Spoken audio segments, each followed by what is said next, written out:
And now we just go through all those images, and because they're very small files as well, because there's nothing really going on with these images, they're not like fully rendered images, it will go through these quite quickly. You can even see the tap turning in each one. It works. I just want to show you a quick example of the animation.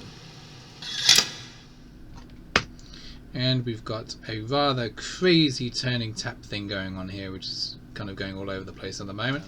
So when I come back out though as well, not so much in this angle, because you can't really see that it's turned so much. If I go back over here, oh, maybe if I go over here, yeah, so you can see here, just in the corner there, the lever, the actual tap is turned in its original state, and here as well, very faintly. But once that little lever is turned like this, a new condition needs to be set so that the lever has been turned, that it's released, or it's on, or whatever it needs to do. And that needs to be changed with the little cropped images from all these different scenes as well. Hey guys, it's Visionaire here from Defy Reality Entertainment, and today I'm going to be going through some animation stuff.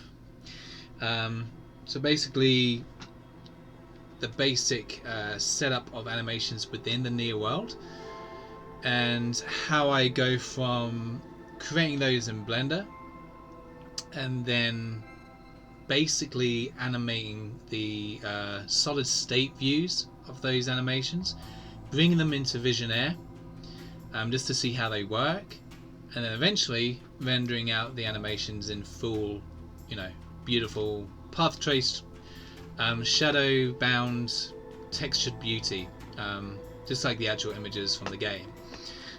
So that's what I'm going to be running through today, and it's something that I've been doing over the last couple of days, just kind of getting a few of them into the actual engine and actually getting them to work in terms of what the player should be seeing if a certain button is pressed and stuff like that. So I've actually got the Visionaire project open here for the current Neyyah build, and I'm going to show you quickly these animations in process and what they look like. You can probably hear a bit of water going on. I'll just turn around for you as well so you can see the environment that I'm in at the moment. I'm gonna look up, around. Pretty cool. I mean, these images were rendered before Christmas, and then they were put into the engine around the same time. It doesn't take very long to get the images in and make them all interactable. So main focus has been this thing here, and I'm not going to go too much into detail with the way it works, but I just want to show you a quick example of the animation. So you can see there, it's not the rendered version, it's like a solid state OpenGL rendered version of the base of the area of the game that's being animated. I mean, this could be for anything, it doesn't have to be for this lid. The actual button itself is animated as well. You can see there it changes each time, and I can zoom in and zoom back out as well, which is quite nice. I've actually got it so that when you do turn around it stays open, and if it's open when you leave it closes, as you can tell there with the little sound. So that's really cool. Everything's sort of set up there, and all I need to do now, and I actually have these renders ready, is I need to put the fully rendered ray traced frames into this, so it'll look completely seamless with the rest of the world. It's going to look really nice. Another thing I kind of need to touch upon a bit, and I need to look at, is that certain reflections in this glass orb here might be affected by what's happening here. Now the actual render, you can see with the animations, it's cropped. It's actually cropped just below. Now the reason why I do this is because it saves smaller file sizes for the actual frames of animation. And if I come out of Visionaire now as well, you can actually see the different animations that are happening, and when they're overlaid over the actual scenes that they're going to be playing on, I can actually control the visibility Now let's put it down to 50, for example. So I might open the animation up and it's going to appear over there. Well, that sucks, because like when I play it now, well, you can't even see it because the other animation is actually going over the top of it, but it's not appearing. Oh wait, yeah, the other button does, because it's a different animation. Because it's closing the lid. But yeah, this animation here, and I'll quickly show an example of that. So you got the open lid, the button is there. So this is a different frame, and this is the closed frame. So you got two different frames there that need to have, you know, I basically just reverse the animations as well. So on the animations here for where is it, lid closing, it's just the same animation that I've got previously, but I just play it backwards. So I don't have to render it again. I can just flip it within Visionaire, which saves a lot of time as well. Another thing I'll show you soon is that basically these, when they're rendered out fully, I've actually got the full renders here, I believe, of the frames here of the actual lid opening. I think I can just sort of flick through them. You can see the lid opening and closing. So that's pretty cool. These actually are rendered slightly differently to how the rest of the image is rendered. So I use about 1,000 samples for when I'm rendering an image. For example, no, that's for the button. I believe that was the button animation. When I render the actual background image that you can see here, the full render for the scene, it's done at about 1,000 samples. When I render out animations, I do about half of that. I do about 500 samples. So the actual, you know, quality is less than the rest of the image, but not so much.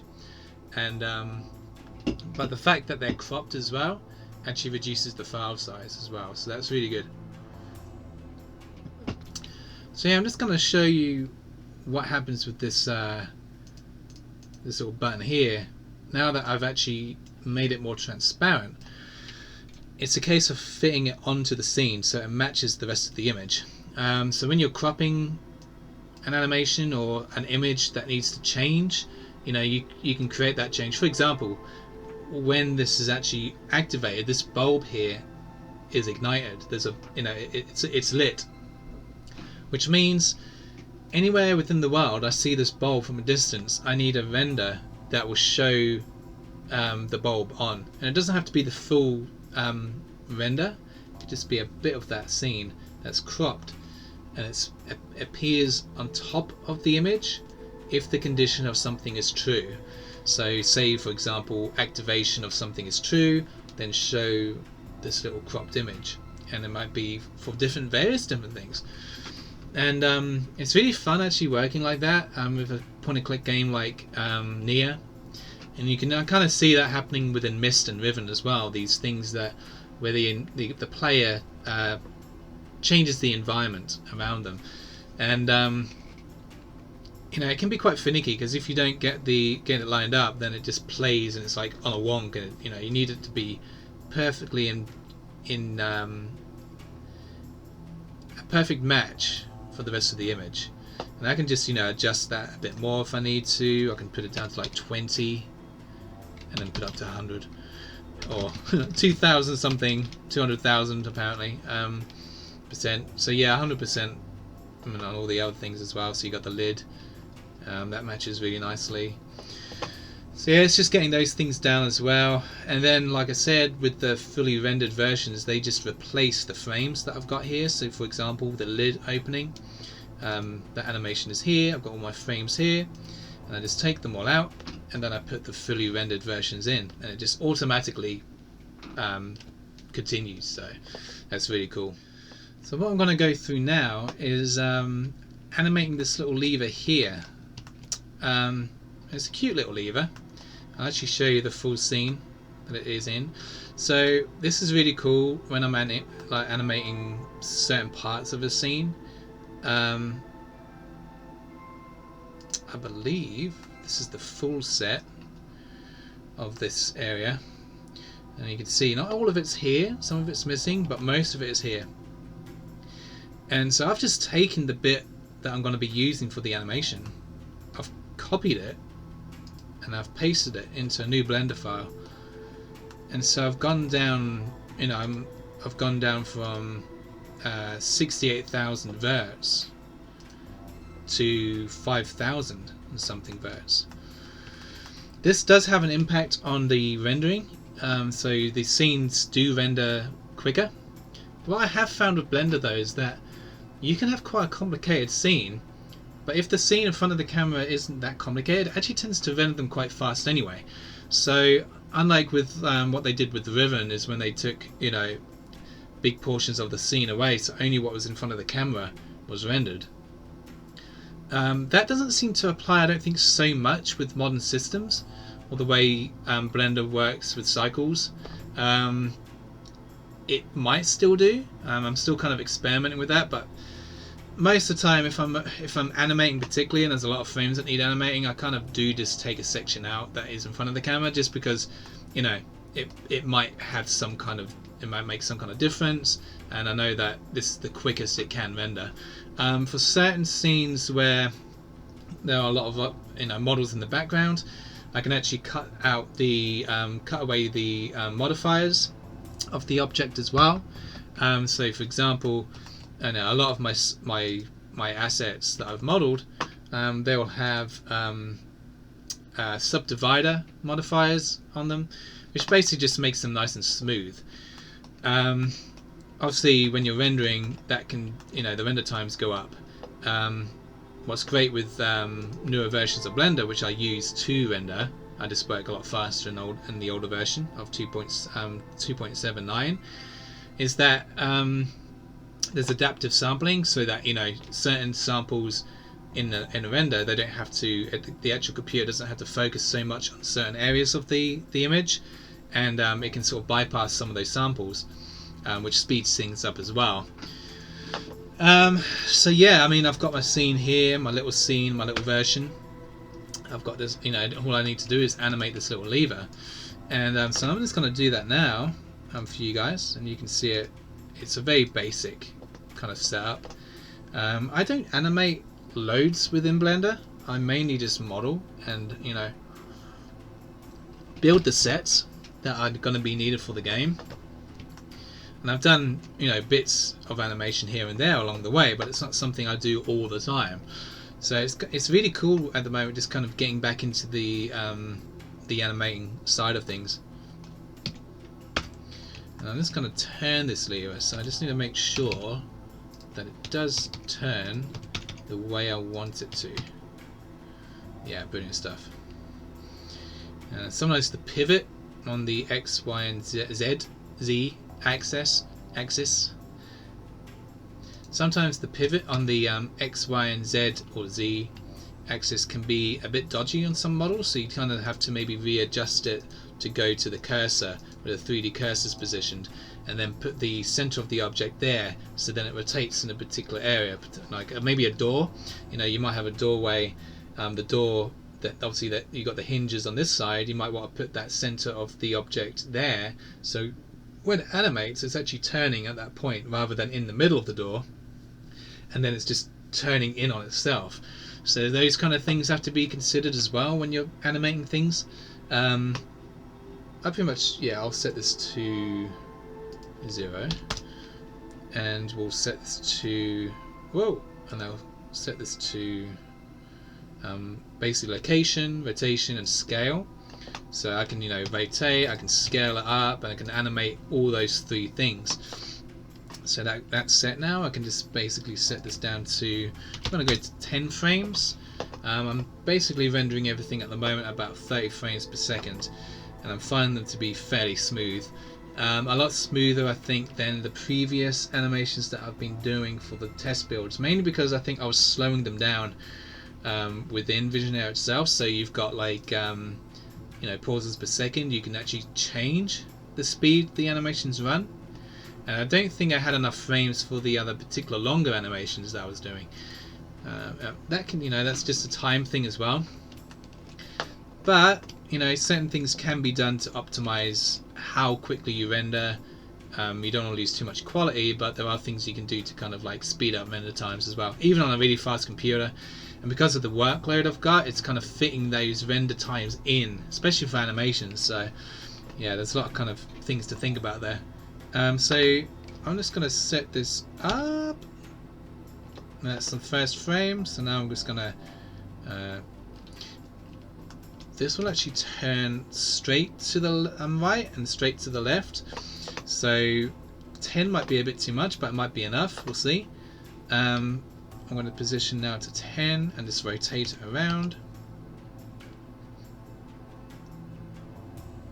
to about here. I should double check if that's going to be nice and straight. We come out of there. We're going to rotate it so that it's fairly sort of parallel to where its original position was. And I'm going to position that there. So we have now a turning tap faucet, which is quite nice. It's kind of spinning around crazily at the moment. But there's a bit kind of like a slight weird kind of change there in the middle, but we'll see how that goes. We'll see how it runs. At the end of the day, it's just going to go from here to here. And we've got a rather crazy turning tap thing going on here, which is kind of going all over the place at the moment. But it only renders to here, and that's all we need it to be, on a completely different position, opposite to what it was. So what I'm going to do now, I'm actually just going to render this out in what's basically called like a solid state version, like this, like you saw with the lid, like this. Renders out very fast. So I'm just going to set that up now.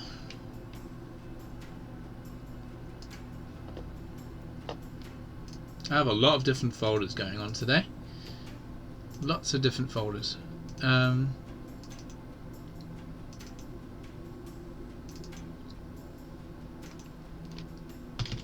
going to call it OpenGL on this one. Now we are going to add another one here called cropped, and I'm going to show you how these images are cropped as well.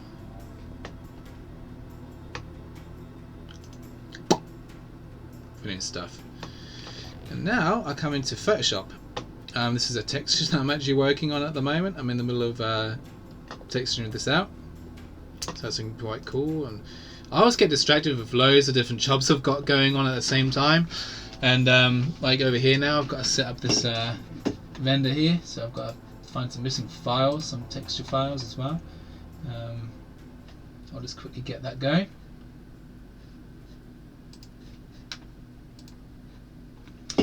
And I'm going to light a candle as well. Candles are always nice, especially in the evening. It's quite dark now. And it's winter. This one's got it from a charity shop the other day. Warm apple and cinnamon. Cinnamon. I always hate saying that word. Yeah, warm apple and cinnamon scented candle. Smells absolutely beautiful. So yeah, this texture here, it's going to be used for a particular inventory item. I'm actually not going to say what, but that's going to be quite fun to experiment with later. Okie dokie. So we have our first frame here of the solid state version of the animation I've just rendered out, and we need to basically crop out where the animation is happening, which is this little tap handle here. So I'm just going to crop this out from the rest of the image. I'm going to do it so that we have enough space for it to be turning as well. So I mean, you can just, you know, do it as much as you want really, but kind of making it as small as it needs to be as well. So that's pretty cool. I think that'll be fine.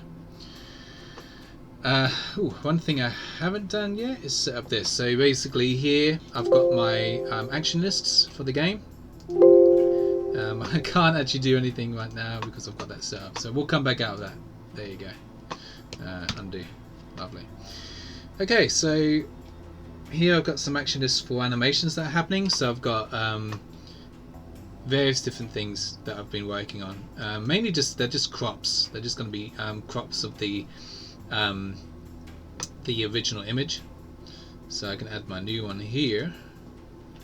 I'm going to call this one Funki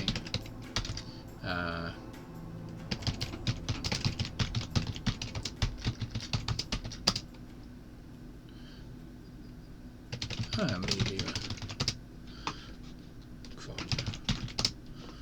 set that up, and now I can add my crop area, which I think was about here.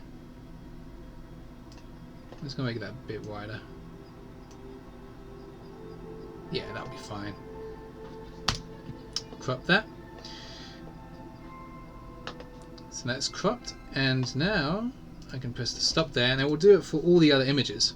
So I don't have to manually crop each frame. I can now basically close this, reopen it. I can have that set there, and I'm going to automate batch, and I can go into my particular area that I need to be in. So we need OpenGL, and from there we can go into cropped as our outsource. So our input is here and our output will be here. We've got the action there of the crop. So this is related to basically what's selected, but you can kind of change it here if you want to as well.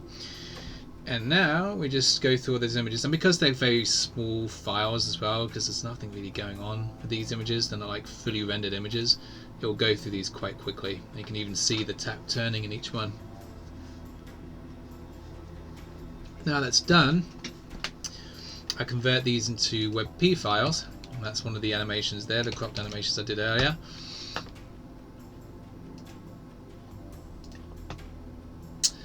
And I can now add the ones that we've just cropped.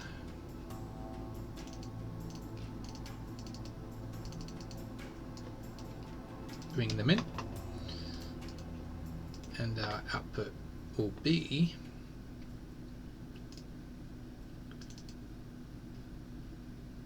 let's make sure we're in the right area here. This will be mini lever. We'll call it mini lever for now. Select. And now I have my images ready to be, they've just been thrown into my assets folder for Visionaire, the Visionaire project I've got open here, the Neyyah build. I believe this is actually under Neyyah official build 2. So all my all the main build that I'm doing is under this one. And then from there I can add those frames of animation onto my image. So I just need to find that.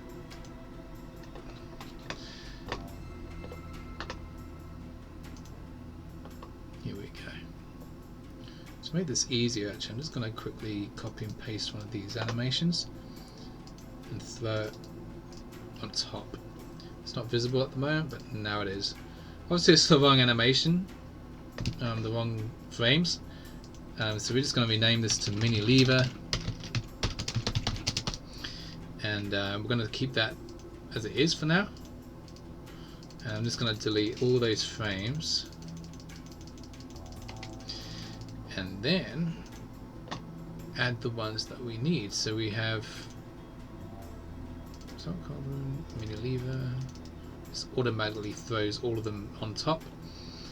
Now we need to place it to where it needs to be. It needs to play forwards.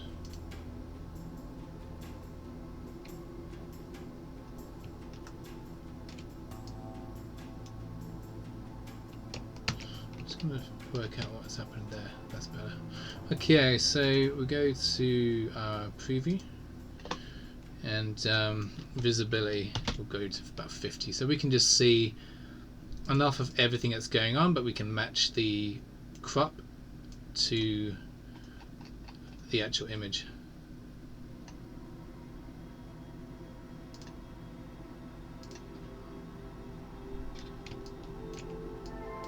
One thing I wanted to do, that's better.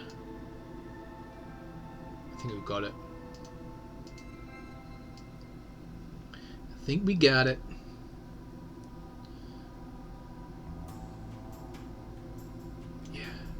Yeah, that's good. Alright, cool. Now we're going to call this mini lever anim. So this is our animation object. And so from here, the lever, which is this one, this hotspot here, that will play this animation. Okie dokie, so we have the lever in place now, and I've just made the animation run a bit slower, and so when I go into my scene, when I have this scene open, the animation tends to play automatically. I've stopped that with a particular condition, so when the lever is clicked upon, then the animation can play. So on the left click, you've got a sound at the moment that's just kind of generic, that's basically been copied from somewhere else in the game but will change eventually. That lever turn becomes true, the animation gets played and then becomes false again, so that it doesn't repeat when you come back to the scene and only when you click on it. So I can now go into my scene and so what I need to do now is create a render, and this can be done from the last frame of the actual animation when it's rendered properly, is the actual lever having turned. So it goes to another scene, or it can go to a cropped image of that lever positioned there. So when I come back out though as well, not so much in this angle, because you can't really see that it's turned so much. If I go back over here, oh, maybe if I go over here, yeah, so you can see here, just in the corner there, the lever, the actual tap is turned in its original state, and here as well, very faintly. But once that little lever is turned like this, a new condition needs to be set so that the lever has been turned, that it's released, or it's on, or whatever it needs to do. And that needs to be changed with the little cropped images from all these different scenes as well. So yeah, so that's kind of an example of how I'm adding animations into the game at the moment, in a really kind of just a quick way, making sure everything kind of runs quite smoothly. And I think I've got a lever here as well that kind of just like moves just a little bit at the moment. There's no sound for this one, so I've got all these different little animations happening now, and really cool because once they're set in place like this and they're ready to kind of go, all I have to do is just render them out and replace the images as like where they need to be replaced. So yeah, I hope you enjoyed this little video. I'm trying to make them a bit shorter so they're not too long, and I hope it was also quite informative. Please like and subscribe. I'm going to be having a lot more devlog videos coming up across Neyyah's development. I've got a full year of development ahead. There's a lot to do, a lot of work still to do for Neyyah, and so you know, any support would be wonderful. And I hope these devlogs as well inspire and maybe kind of give you some information on how things are done, especially within Visionaire, which is a wonderful engine for these kind of point-and-click style games. And yeah, and also with, you know, work with Photoshop, Blender, and eventually with sound recording and music production as well. So yeah, like and subscribe, and also wishlist Neyyah on Steam as well, if you want to be part of the journey and are keen to explore the world of Neyyah upon release. Wishlists are really important for the game upon launch, and yeah, it's going really nicely so far, so definitely wishlist the game and be notified of when you can finally enter through the portal and explore Neyyah. So yeah, thanks for watching, guys. I'm going to get back to it now, and I will see you in the next video. Take care. Bye.